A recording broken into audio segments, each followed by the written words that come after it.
30 years have since passed, and while a whole lot has changed, the song remains the same. The Wolf still rocks.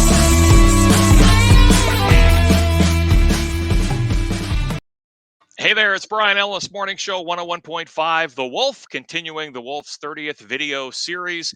Wolf 30th birthday is underway this year. We launched February 14th, 1992. Joining me right now to reminisce about the time with the Wolf, Dani Guppy from 100.5 Fresh Radio, our sister station. Hey, Dani. How could you tell from the fresh background? From the Fresh Radio background, yes. So as we record this, you and I are actually in the same building here on Monaghan Road. You're just upstairs from me right now. And you're just down there. Hello. Thought we would bring you on to chat about not only your time with the Wolf, but reminiscing about the early days of the Wolf, because you grew up in the area. Oh my gosh, yeah. So February 14th, 1992, big buzz going on. I don't think it was leaked at the time that a rock station was going to happen, but we knew something was going down. And I remember exactly where I was. I was at my boyfriend's at the time, just down the street actually, 17 and wondering what the heck was going on. Yeah. And then the Wolf was launched and it was like, bah! The drinking game started. Name That Tune started, and it was a party. It was awesome. It was a good night. It was, you know what, it was a fantastic night. For those that don't know, it was, February 14th, 92. We had a launch party at a bar on Chemong Road, and it was 6 p.m. on a Friday night that we launched the radio station. The bar was packed, and we had people all over Central Ontario tuning in for that. Do you remember the spotlights? Did you see the spotlights in the air? I was just going to bring that up. I'm like, that's like one thing that I remember. Now, quickly, I have a question for you, Brian. Do you remember the first song that launched the Wolf? I do. Led Zeppelin, Rock and Roll. Yes. Was the very first song. Could you have picked a better tune to launch a rock station? I don't think so. What the second song was, not a clue. But the first song, I know it was Rock and Roll, Led Zeppelin. So it must, for you growing up in the area, it was a pretty big deal because there were no rock stations in Peterborough. No, and I grew up with two older brothers, so I feel like I always had rock in my blood, right? So when the Wolf was first launched, I'm like, yeah, baby, I'm home. It was a good feeling. Yeah, it was great. And then I tried to get a job here for years after.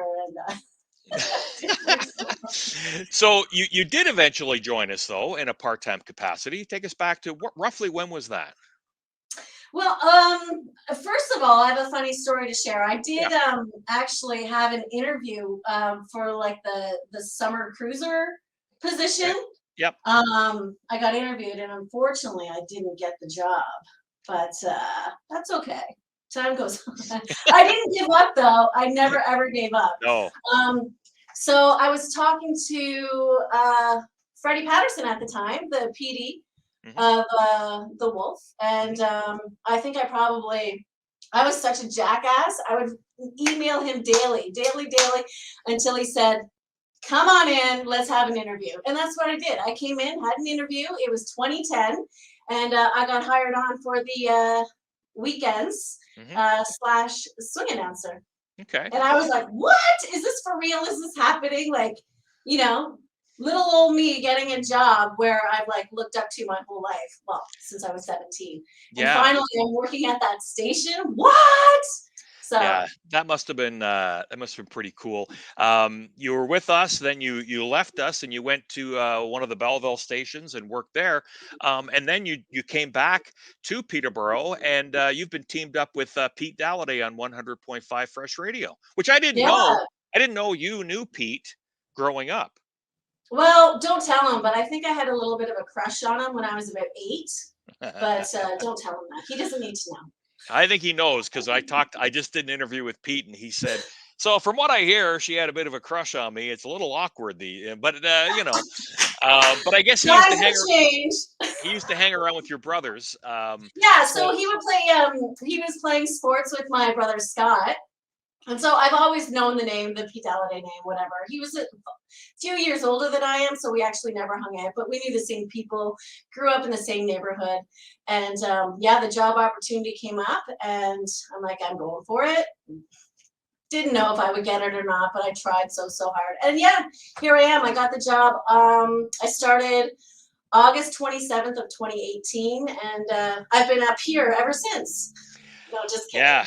Well, you know what? It's funny. Like I was chatting with my co-host Taylor Rankema Yeah, earlier on one of the videos, and I had said to Taylor, like, it's been almost 2 years that her and I have not been in the same studio. Now she's working from her home in Bob Cajun, right. but you're upstairs. Pete Mhm. Dalladay is over in the Fresh studio, so you guys haven't been in the same studio together for almost 2 years at the time that we're recording this. But things will get back together, right? We'll get back to Yeah, normal, right? We will. eventually, and it'll be Eventually, we awkward will. all over again. Yeah. Yep. Yeah, Um, we'll just do you have before we wrap things up?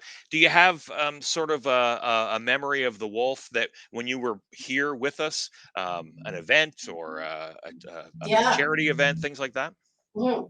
There's a couple for sure, but the one that I do remember, I was doing an afternoon show on the Wolf, and it was a dreary day, kind of like today. It was rainy, cloudy, overcast, and it was probably around 3 in the afternoon, and I heard this knock at the window because we were still on the corner of King and George, and someone pulls up and he's got a Harvey's bag, and he like went like this on the window, and he's going like this, right?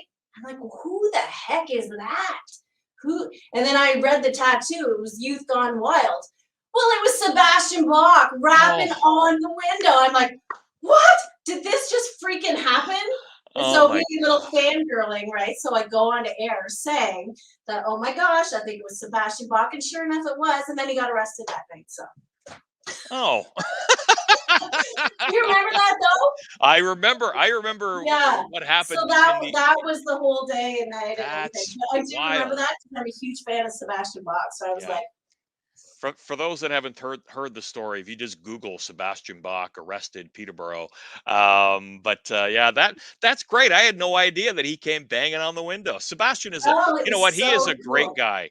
He Yeah. played in Peterborough shortly before I think everything started locking down. He played at the Yep. venue, and I was lucky enough to meet him backstage after the fact, and just Mm. a super nice guy. And you know what, he really loves the time that he spent growing up in Peterborough, and he talks about it frequently, you know?